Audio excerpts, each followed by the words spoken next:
Last time we have been summarizing whatever we covered in this course that far, and we shall continue with that summary. If I recall right, we were summarizing up to concentrating collectors. In this process, particularly on the topic of concentrating collectors, we have defined concentration ratio and the need for concentration, and then we obtained an expressions for maximum possible concentration ratio and the angles of incidence for different modes of tracking, and the RB, that is the tilt factor instantaneous to estimate the solar radiation direct on the concentrating aperture optical efficiency, and then we have expressed the daily radiation received by the concentrating collector's aperture area. Then we have considered subsequently the compound parabolic collector. This is originally proposed by Professor Winston. It is also called as Winston collector, and the focus of the parabola 1 is at parabola 2's intersection point and vice versa, as you can see over here. So, whatever is the solar radiation enters in the aperture AD will be having multiple reflections reaching one of the focal points, thereby transmitting heat to the tube with a fin and tube arrangement between B and C. B is the focal point of parabola 1 and C is the focal point of parabola 2, and concentration ratio is 1 upon sin theta A, where theta A is the half acceptance angle. In other words,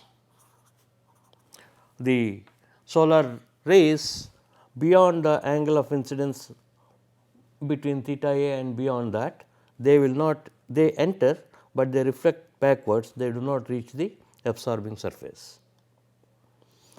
And then we briefly considered the, to solve some problems, state, city, latitude, longitude are available at the website given. Similarly, sufficient solar radiation data for the Indian locations is available at the other website, which is shown over here. And then we distinguished between a system and a component.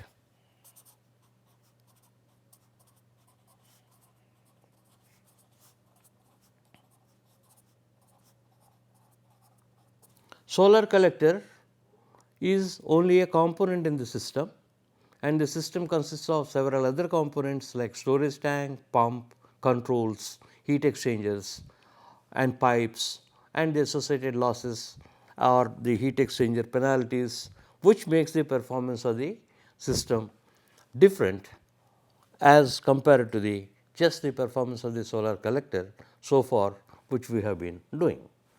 So, this is indicated unlike by a conventional efficiency for a conventional energy system, we indicate by solar load fraction F.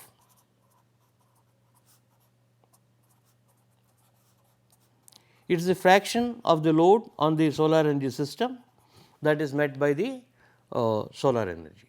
If a particular space heating application is considered, for example, on a house, and if it has got 192 gigajoules of yearly load, out of which 180 or 150 gigajoules are met by the solar system, the solar load fraction will be approximately 0.8 or 0.7. So, the cycle of period has been chosen to be 1 year, because the meteorological cycle repeats itself, and also 1 year is a good period for economic analysis. Now, the whole objective of this course had been finally to determine this solar annual load fraction, and first possibility is system scale experiments.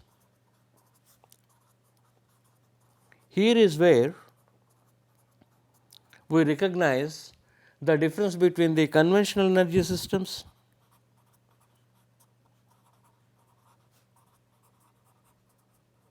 or for that matter any component, and the solar energy.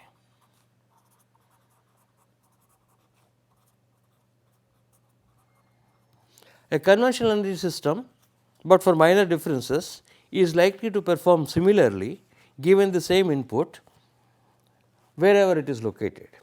Whereas, the solar energy system utilizability of the energy supplied by the solar energy system will be different depending upon the location. If you are having a space heating application in a cold location like Srinagar, Kashmir, and you want to use it for in Chennai, probably there may be no space heating requirement at all. And system scale experiments are expensive, time taking, and as you recall, if you plot the solar load fraction versus area of the curve over a period of 1 year, if you start with let us say an area of 50 square meters with a certain orientation, then you will get 1 point. Now, another point, another year, another point like that, and possibly you may do with 5-6 points and obtain the curve, this may be 1. Now, the whole point is optimization of the system parameters will take prohibitively long time if somebody wants to change the slope, flow rate, storage capacity, heat exchanger effectiveness, then again this has to be performed. So, if you want to get it in a minimum time period, you may have to get several systems of different areas operating simultaneously along with different orientations, different slopes, heat exchanger sizes. It is expensive. Nevertheless, the system scale experiments are necessary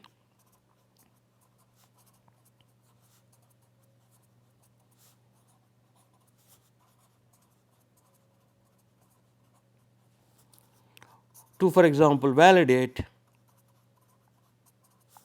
other possibly theoretical or simulations.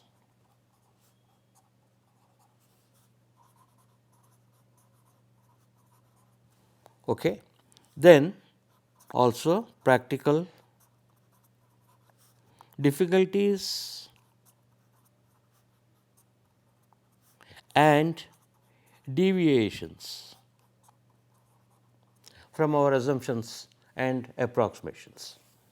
So, TRANSYS is one such modular similar simulation program which has been developed at the University of Wisconsin, and it has got several components like a flat plate collector, concentrating collector, different modes of tracking, thromboval, passive systems, etc., radiation processor, metallurgical processor, and several other components.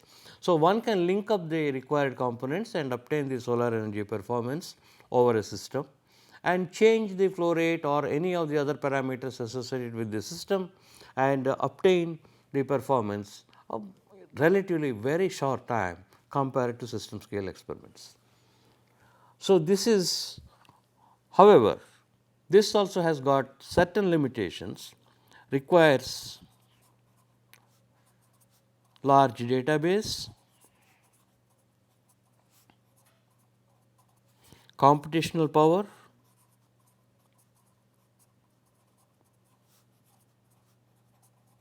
and perhaps the skill of experts set up the models for the components.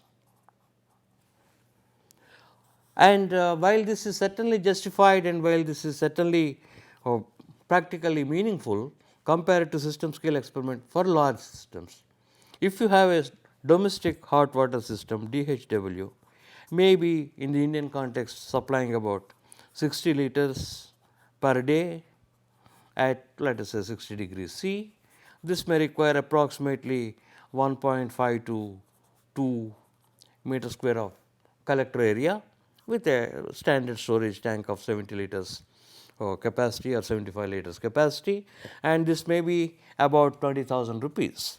Now, simulations almost cost the same thing whether it is a large system or a small system. So, at times even the simulation cost may be too much for a small system. Further, the need of the industry is to have a quickly calculable, implementable relation to obtain the sizing of the solar energy system needed, which will reasonably take into account the location dependence and for standard systems at least.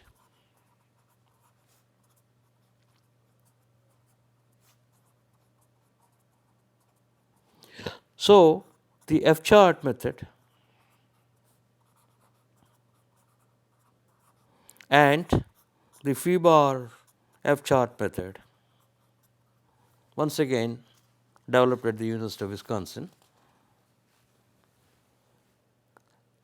have been popularly called as simplified design methods. This F chart method is applicable for T minimum.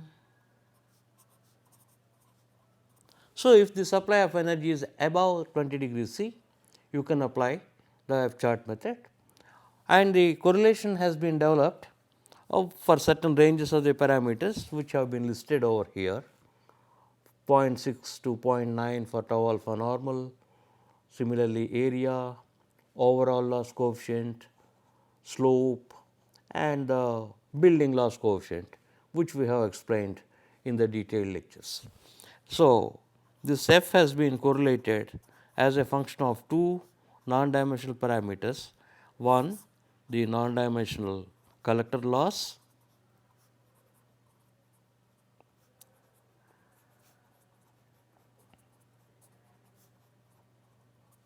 and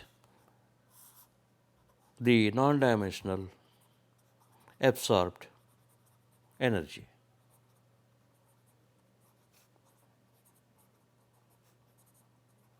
Both on a monthly basis. So, X is defined over here as FRUL into 100 minus TA bar into the number of seconds in the month into the area upon the load. If UL is in watts per meter square degree C, L will be in joules. So, similarly, Y is FR, monthly average transmittance absorptance product tau alpha bar, and the monthly average daily radiation on the tilted collector surface multiplied by the number of days in the month and the area of the collector, and if HD bar is in joules per meter square day, L also will be in joules. Of course, you know the other meanings, and so these are all explained for your convenience once again here, repetition, and calculation of load, space heating load is in terms of the building loss coefficient multiplied by the degree days multiplied by 24 into 3600. Basically, degree days means the deficiency or the actual ambient temperature being lower than the comfort condition like 20 degrees C or so.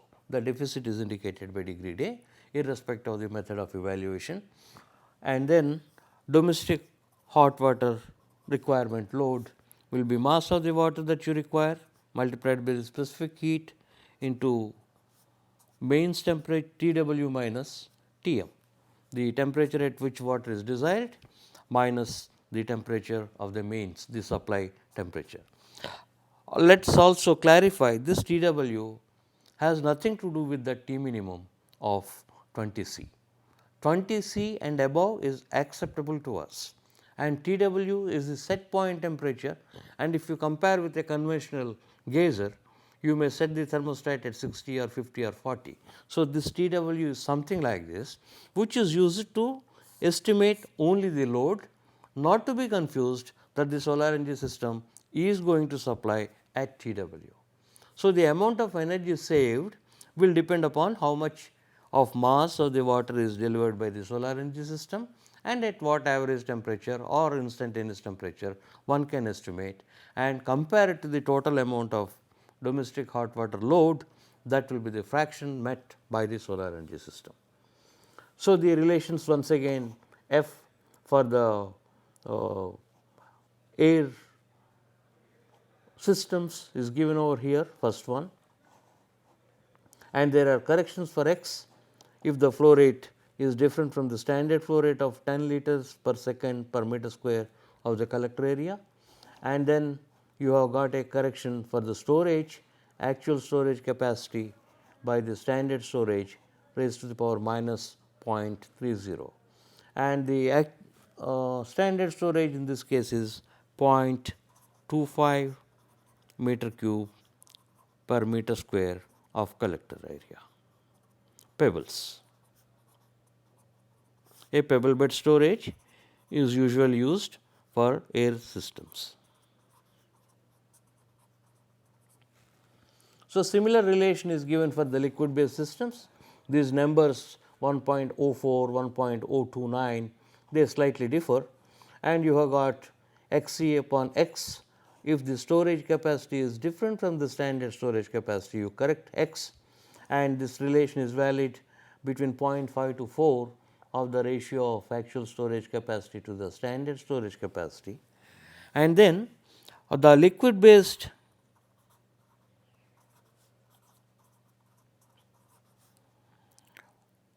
F chart correlation has been developed for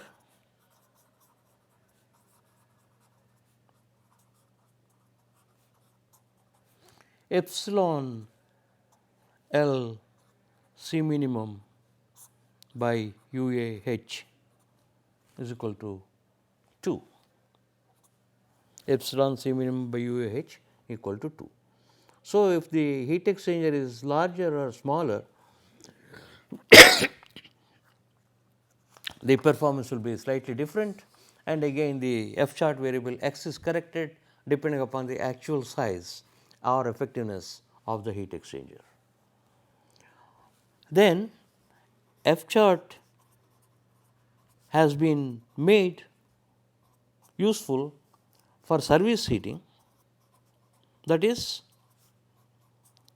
you would like to estimate the solar load fraction if the system is going to supply at some TW, if the mains temperature is Tm and the ambient temperature is Ta bar. So, that is simply done using the air collector correlation or the water collector correlation, liquid based system, as Xc by X is equal to 11.6 plus 1.8 TW plus 3.86 Tm minus 2.32 Ta bar upon 100 minus Ta bar. So, you change the x coordinate depending upon TW and you have a service water heating system, where Tm is the mains temperature and Ta bar is the ambient temperature, the monthly average daily ambient temperature. Once again, I have emphasized this 100 has absolutely nothing to do with the boiling point of water. This is only a scaling factor in defining x. So, TW the minimum acceptable hot water temperature.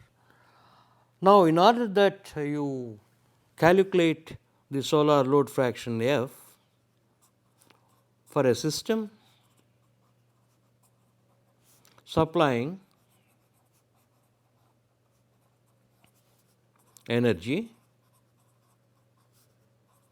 at or above a specified temperature, that temperature being T minimum. So, now the you might say that you want 500 liters per day at T minimum 60 degrees C. So, this may be so many load in joules, or this may be 400 liters per day at T minimum or maybe 67 L day in joules, same as above. Lower capacity, higher temperature. So, I didn't, because there will be a mains temperature involving, I did not directly proportionate it. This is some sort of a qualitative approximate and qualitative. Not that I have calculated the 67 number, but I know, we know that 67, rather this T minimum should be higher than this, since the capacity is less for a given load. The contention is load fraction will be F1 and F2. Even though the load required or load on the system is the same, if it is being supplied at 60 degrees centigrade, my solar load fraction will be something, and if it is supplying at a minimum of 67 degrees, the solar load fraction differs.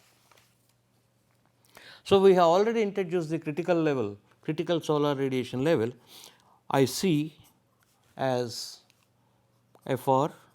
This corresponds to useful energy being 0.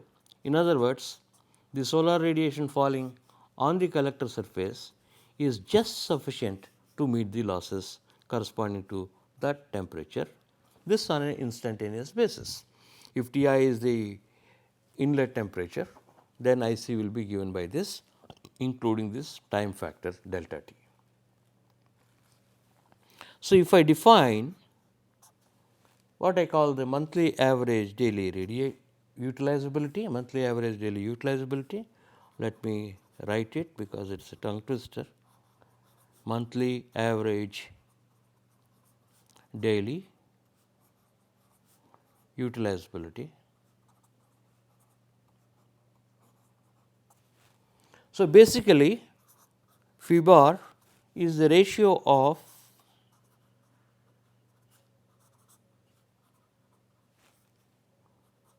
solar radiation available above the critical level upon the total solar radiation falling on the collector surface.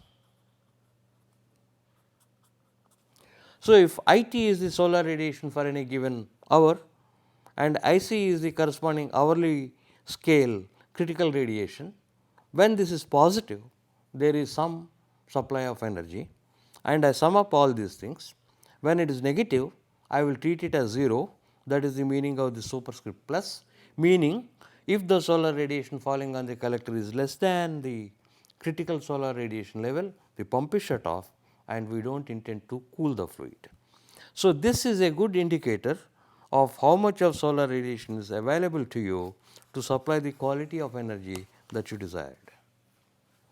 So, roughly, if I do not bother about losses and other system parameters, if you want to have a ballpark value of the useful energy that the solar energy system is going to supply over the month, will be area of the collectors multiplied by Fr tau alpha bar multiplied by the number of days into the monthly average daily radiation on the tilted surface times monthly average daily utilizability.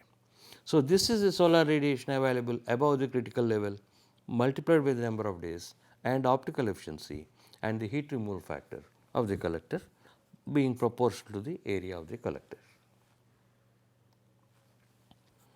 So, we define Y the same as we have defined for the case of F chart, Fr tau alpha bar Ht bar n AC by L, and then x is slightly modified and called x dashed Fr UL times 100. Instead of 100 minus T a bar, we got rid of the T a bar and just put it in terms of 100, again just a scaling factor multiplied by AC, so that x dashed and y will be comparable orders of magnitude. A correlation will be generally a good correlation if you have more or less all the variables of comparable orders of magnitude, instead of something one of them is 10 to the power 6 and the other is minus 10 to the power minus 3.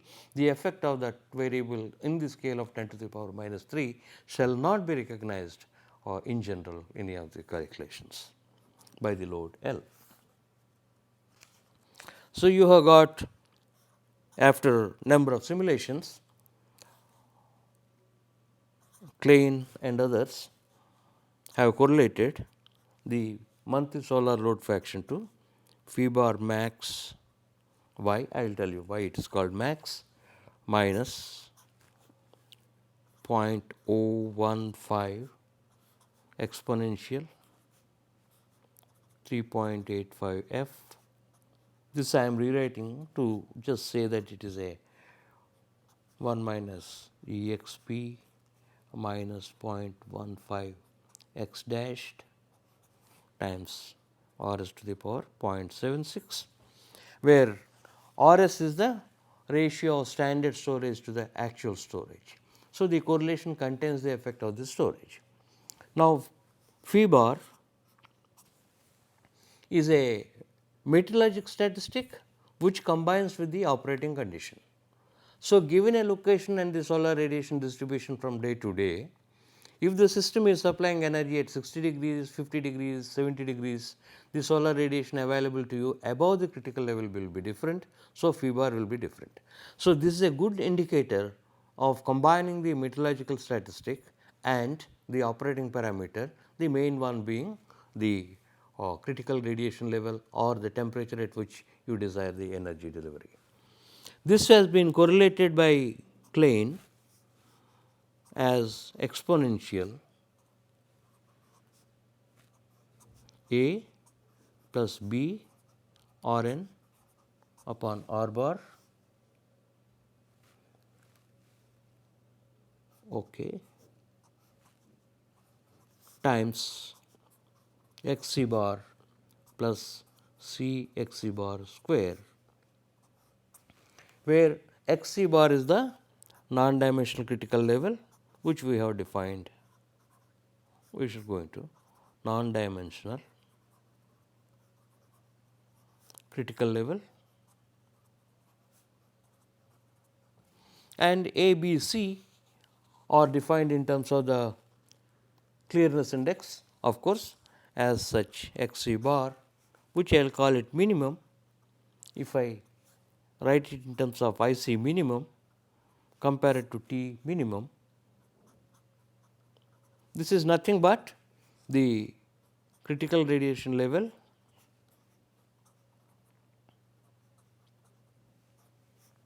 I have not written the time factor, note this, by RT at noon time or at noon time KT bar H0 bar. This is the solar radiation on the monthly average day at the noon time with which I am comparing the critical radiation level. So, this can be more than 1 or less than 1. So, this is because this is an average level, it could be solar radiation will be higher on days with KT greater than KT bar. So, there will be useful energy gain even Xc bar is greater than 1. So, that is what you should remember, that you should not think that the noon time solar radiation is reached and hence there will be no more useful energy above that level, but this is based upon the average day of the month. So, the constants A, B, C are correlated in terms of the clearness index, and then the other parameter which you have to see in the phi bar correlation is, where did I write that? Yeah, this Rn by R bar. In general, I can expect phi bar in addition to Xc bar etcetera a function of phi, beta, delta, and even assuming even after gamma equal to 0. First of all, this correlation is valid only for south facing surfaces, and then it should be a function of the latitude, slope and declination in general. These three have been combined into one parameter Rn by R bar, because this is sort of a stretching factor at the noon time compared to the stretching factor over the overall day, which should take into account the latitude, slope, declination combination. Rn again we have expressed a large number of times in the problems and the derivation. This is it is 1 minus Id by I into Rb at the noon time.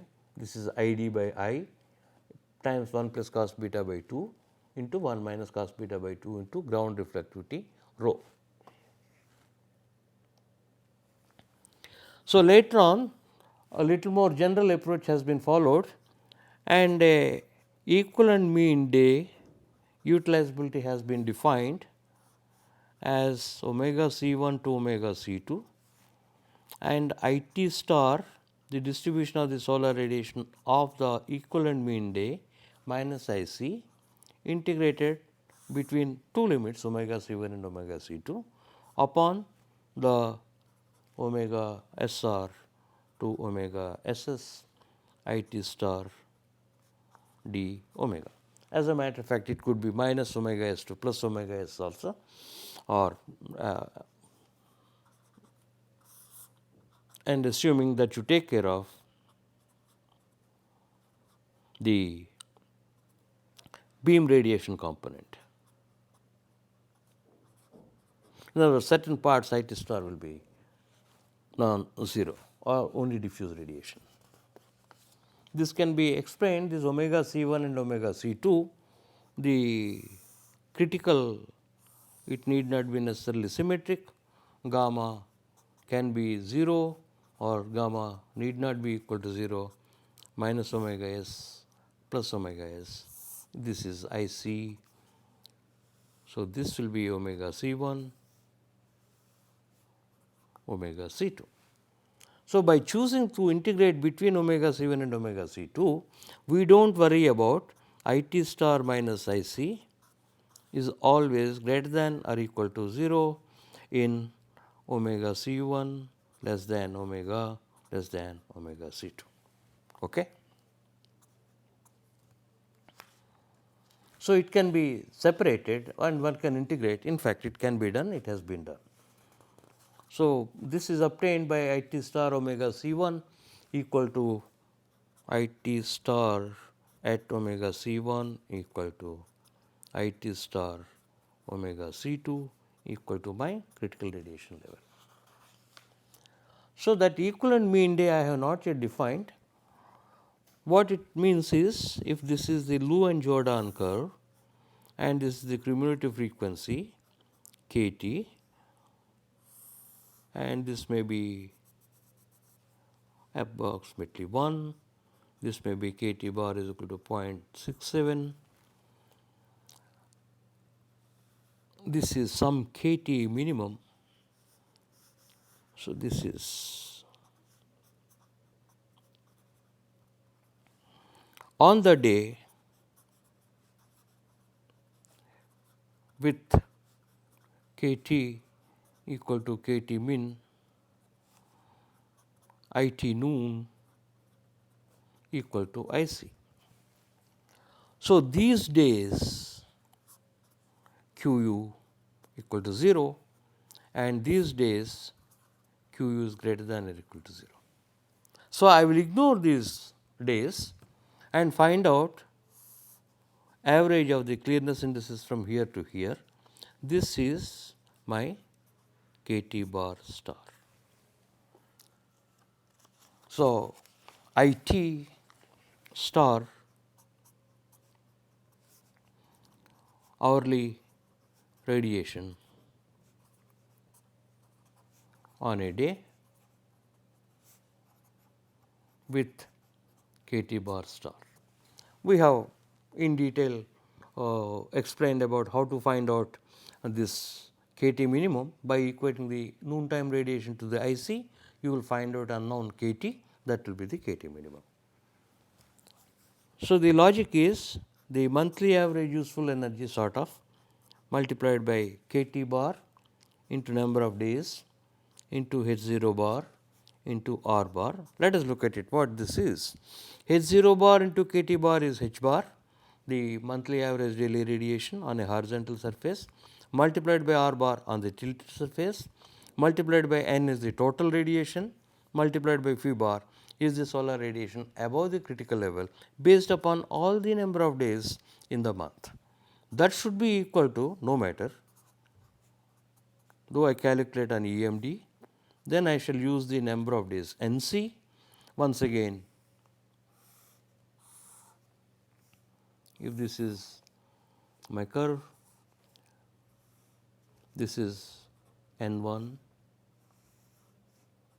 N number of days in the month, NC equal to N minus N1. This is KT min. So, this is cumulative frequency F, this is capital KT for a KT bar equal to something, right.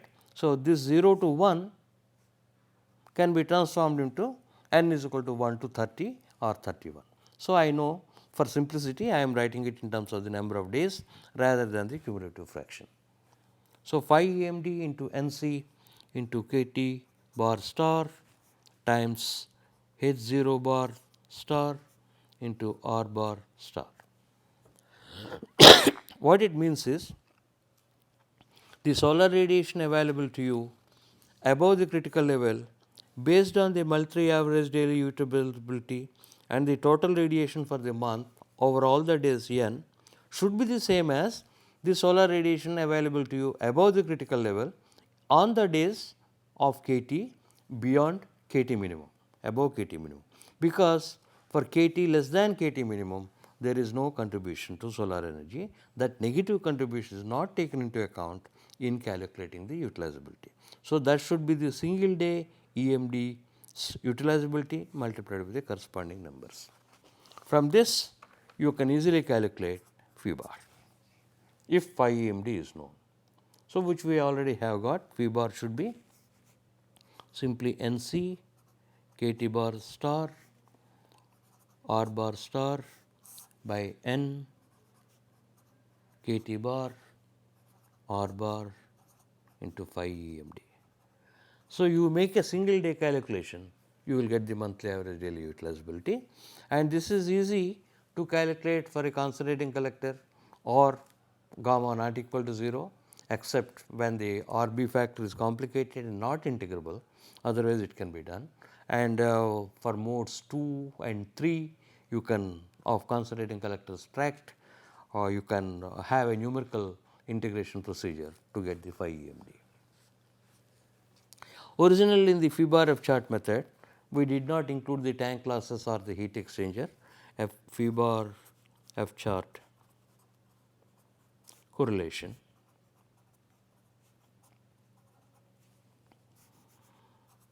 does not include tank losses or heat exchanger. So, that is valid assuming tank losses to be 0 or an infinitely large heat exchanger. So, we have devised iterative schemes to take into account the tank losses and the heat exchanger. The basic philosophy being to account for tank losses are accounted for considering tank loss as a load.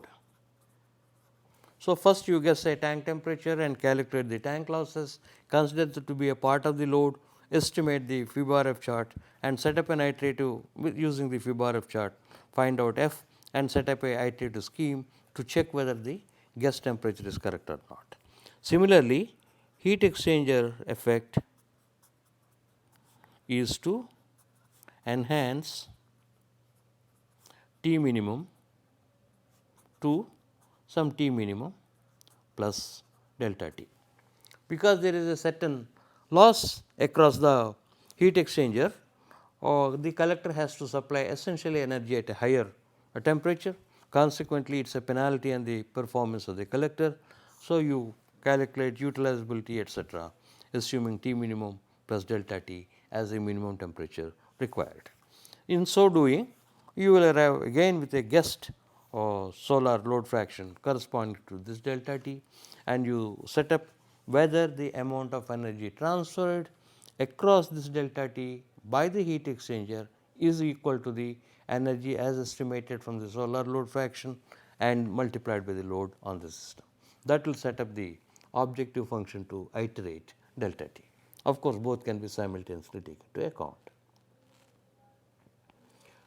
So, then data sources of course, I have given. Of course, at the end of the summary I have given a large number of HTTP or web addresses with which you can go through and get a lot of method. Then we considered energy viability, that is during the lifetime of the in general any alternate energy system, it should be able to save that much of energy that has been used in making those system and its components. Next is the economic viability.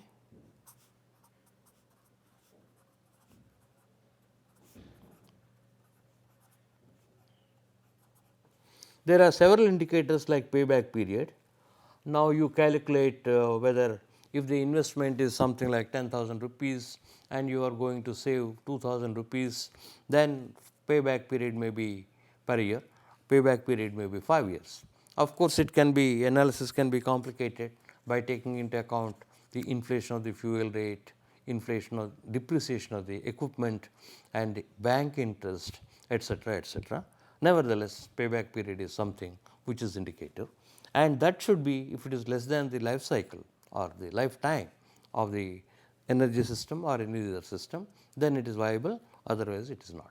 Normally 2 to 3 years of payback period is acceptable to the industry. Finally, to account for complex scenario, we have considered what is called the life cycle savings method.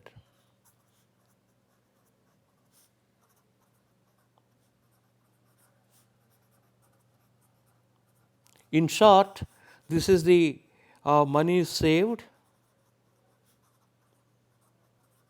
during lifetime of the system. And if you try to put down all the income, mainly due to the saving of the energy and tax benefits and government incentives, that will come as income, and the expenditure could be the repayment of the investment plus the inflation plus the interest rate on the bank and some maintenance plus auxiliary power, all these things come under expenses. So, that is converted into today's monetary value, which is called the present worth factor in the economic terminology, and you estimate over a period of 10 years or 15 years or 20 years, assuming the life cycle or lifetime of the solar energy system. So, the minimum condition is the life cycle savings should be positive. If it is negative, you can't accept that system. So, that is what it is represented over here. If you have got F versus area curve, which we have drawn a number of times, versus same area versus the life cycle savings, positive, negative.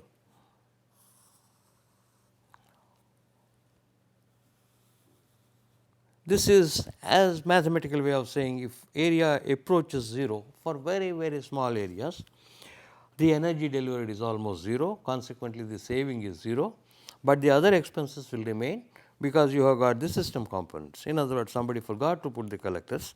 So, there is a negative life cycle savings, it becomes 0, then it starts increasing, becomes positive and reaches a maximum, then it starts decreasing because you need larger and larger areas for smaller and smaller increments in F.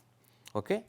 So, this is the point which will be my area optimum and the corresponding F optimum. So, we choose the area where the energy delivered is maximum per rupee of investment.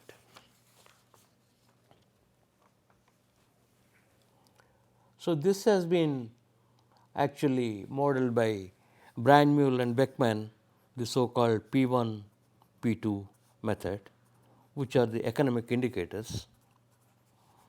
One represents the collector loss and the other fuel cost and the system cost. So, I have given a typical figures of payback period, simple calculation only. If you assume the fuel to be coal at rupees 3 rupees a kg, savings per year is so much. This corresponds to the system we have discussed, 12 kilowatt hours, 12 kilowatts for 12 hours a day, which corresponds to approximately 16 gigajoules per month. So, if I use coal at a certain efficiency of 80% or 70%, the yearly saving is so much and the payback period is 21 years, and if it is at 6 rupees a kg, it comes down of course to 10.5 years, and at rupees 10 per kg, it is 6.3 years. And I tried my best. Apparently, the retail coal is not sold, at least at the place I am staying, and I couldn't get real values. And the coal prices at the pit head are around 2000 to 2500 rupees per ton. So, if you assume a certain transportation charge per kg, 3 rupees to 10 rupees seems to be a reasonable number. So, LPG at the old rate of 35 rupees a kg, it comes to saving of 1,26,000. The payback period is attractive, 3.17 years. And if you use electricity at 3 rupees per kilowatt hour, which is on the lower side, it comes to 3.8 years. If it is at 6 kilowatt hour, something like 200 units and above, this comes to only 1.9 years. So, if you compare the solar water heating system supplying or employing flat plate collectors, roughly I think I have taken Rs 8000 per meter square. So, Ministry of Non-Conventional Energy Sources, they have set up a higher limit of per square meter installed cost, including the accessories, 8000 to 10,000, and larger systems will become little less. And so, if you take a average value of 8000, this is the payback periods which I had calculated. Then we considered passive systems, and we also recognized there is no strict demarcation of passive devices and the active devices, but nevertheless the following like solar cookers,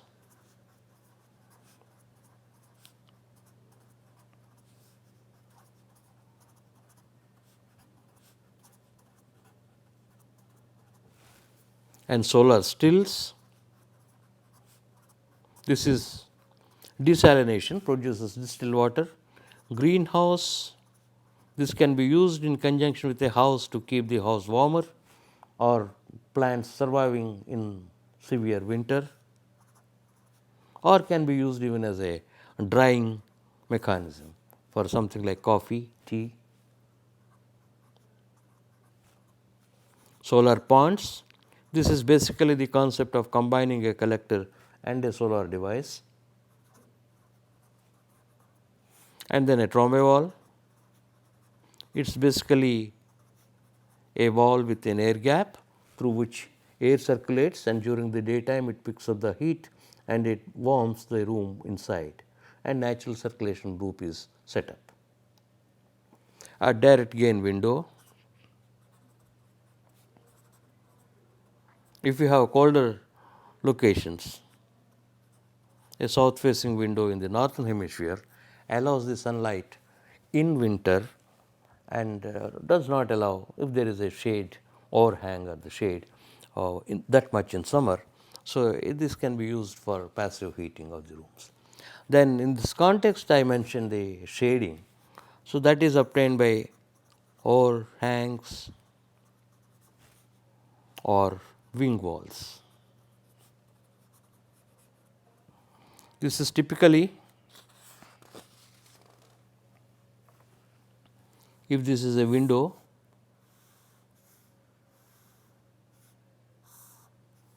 I may have an overhang like this, and it will shade certain part of the window. There will be a lit part, that means where the solar radiation falls, and this is total area is AW, the window. So, we define shading factor concept, that is what is the total, this is Fi at any instant is A lit, how much of the area of the window is receives the solar radiation, let us say, by the total area. If A lit is 0, Fi is equal to 0, shading factor is 0 if there is no lit area. If it is completely shadowed, Fi will be 0 and Fi will be equal to 1 if it receives fully.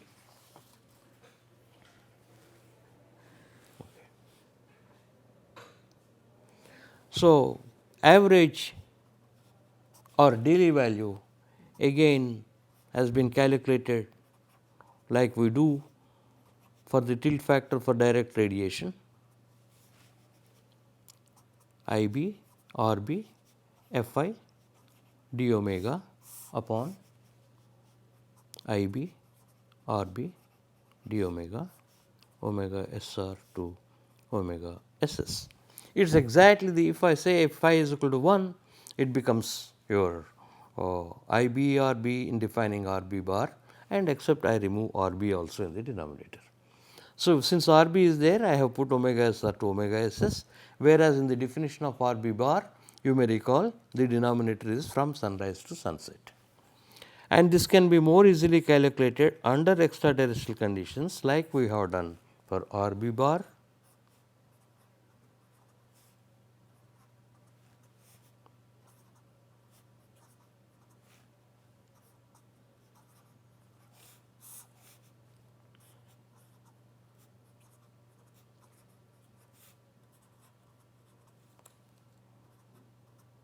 And as we argued, why RB bar extraterrestrial is reasonably close RB bar under terrestrial conditions if simply KT is uniform. In fact, it is identical if KT is uniform, and approximately reasonably satisfies even if it is not. And we have the arguments that significant amount of solar radiation is during a certain time period like 10 to 2 or 9 to 3, and the rest of it is only 10% or 15% of the total daily radiation, and during this brighter period the clearness index is likely to be uniform, and hence we get the classical result to be quite close even if you calculate with the data or assumed diffuse fraction and distributions. So, we could find a simpler method of calculating Fi or Fi bar if you have got an infinitely long shadow, overhang, which will cast the shadow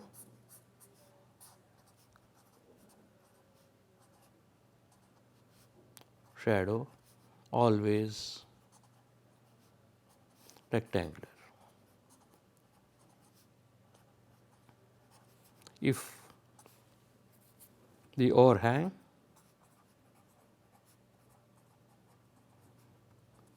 is infinitely long. So, this may be achieved something like typically 2 to 3 times the width of the window. So, when once that is the case, this is only a question of estimating this width, which depends upon the time of the day, and we can calculate that with the help of the sun's rays. As is y into w, where y is the shadow depth or height, which is again given by this relation y is equal to p projection by cos theta z by, where gamma s is the sun's azimuthal angle, which is again related to cos theta. So, the total solar radiation on the window is per unit area of the window is IT multiplied by AW should be equal to IBRB A lit into ID into AW and rho I into AW.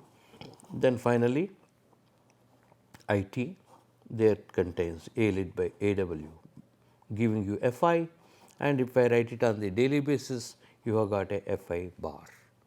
So, this is how you can estimate per unit area of the window the solar radiation as received, even though it is shaded with different shapes during different times.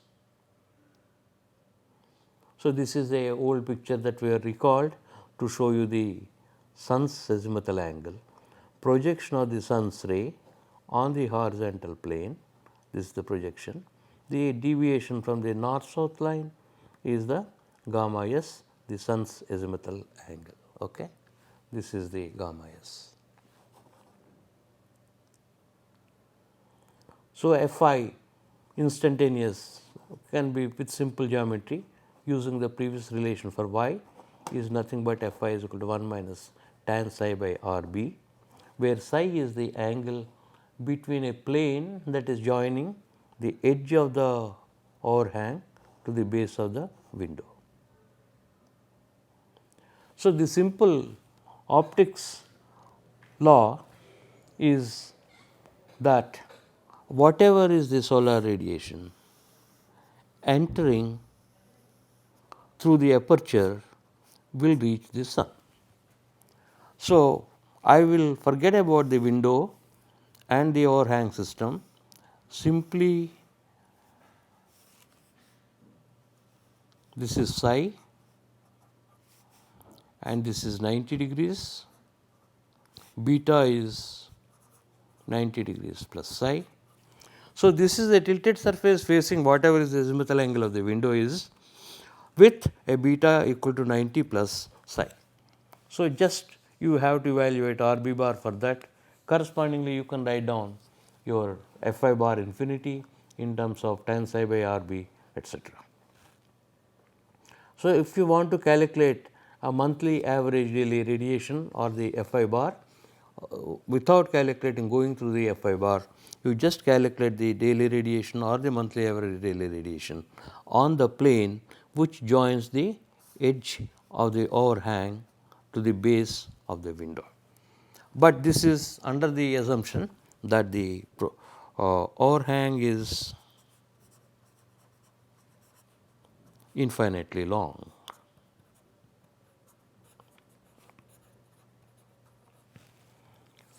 So, essentially you can rewrite your A star, B star and C star in terms of beta star, where beta star is beta plus psi.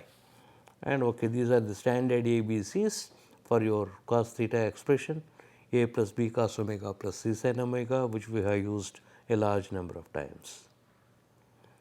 So, this is the tilt factor for the shading plane, that is what we call. So, the essentially this cosine psi, that angle is nothing but the shading plane window area cos psi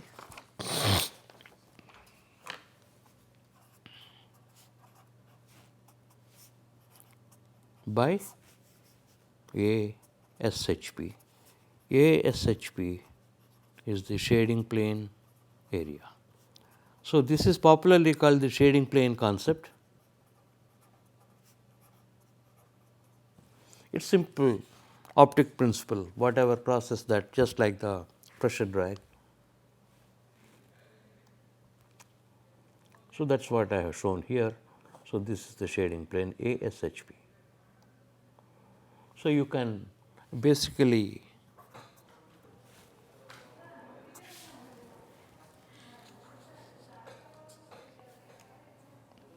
we shall continue in a short time.